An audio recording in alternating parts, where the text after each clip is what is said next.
Oi pessoal, vou mostrar agora o programa que faz a integração usando a quadratura gaussiana, tá? Ou métodos de Gauss-Legendre, tanto faz. Então, como a gente viu na aula teórica, para esse algoritmo, nós precisamos receber a função que vamos integrar, como todo algoritmo de integração numérica, o intervalo de integração numérica e também aqui o grau que a gente vai usar para fazer a integração. Recebendo esses valores, nós vamos então calcular várias posições de x de acordo com essa regra aqui. Você percebe que nessa regra tem um coeficiente RI, são as raízes dos polinômios de Legendre, de acordo com o grau que o usuário quer usar, né? E essas raízes estão tabeladas aqui, você não precisa calcular, você pode usar esses valores decimais ou as fórmulas exatas aqui dessas raízes.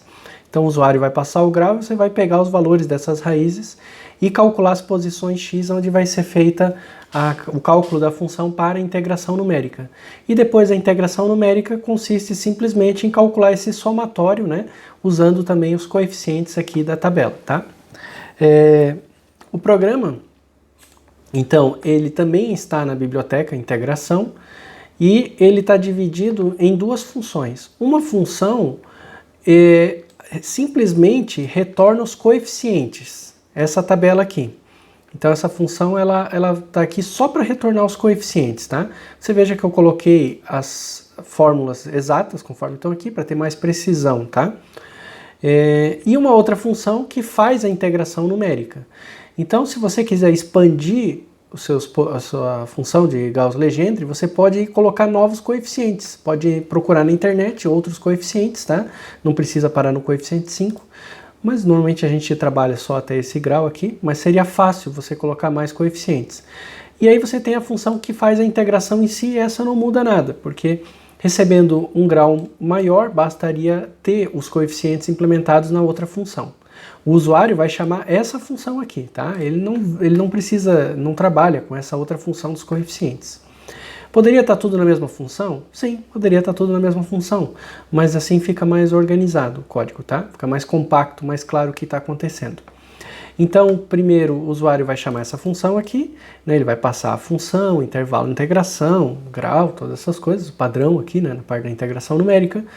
A gente vai receber os coeficientes de acordo com o grau que o usuário está usando para fazer a integração. Vamos depois fazer a integral de fato, que é, como eu falei, basicamente implementar esse somatório aqui, né? Então calculamos as posições x, calculamos a função em cada uma dessas posições e vamos somando os valores e no final damos o resultado, tá? Nota uma coisa que é o seguinte, esse produto ele está fora do somatório. Então, eu multiplico por b menos a sobre 2 só no final. Primeiro eu faço a conta, no final eu multiplico pelo b menos a sobre 2. Posso multiplicar a cada passo? Sim, você sabe que pode jogar esse número para dentro do somatório e a cada passo fazer a multiplicação. Então, esse b menos a sobre 2 poderia estar aqui, ó, multiplicando nesse termo aqui, ou aqui nesse pedaço. Só que tem um porém. Digamos que você tem um laço bem grande, né? A cada passo você vai fazer uma multiplicação que você poderia fazer uma única vez no final, tá? Então é desnecessário, você gera um custo computacional desnecessário aqui. Um outro detalhe importante aqui, a gente está economizando memória, não muito, mas pelo menos conceitualmente a gente está economizando, porque eu não criei um vetor para armazenar todas essas posições. Como eu vou apenas passar por um laço, não vou usar em outro lugar, eu posso calcular dentro do próprio laço cada posição x à medida que eu vou indo e fazendo a conta, tá? Então não foi necessário criar vetores para armazenar esses valores, vetores apenas para os coeficientes, tá certo? Então esse é um detalhezinho interessante.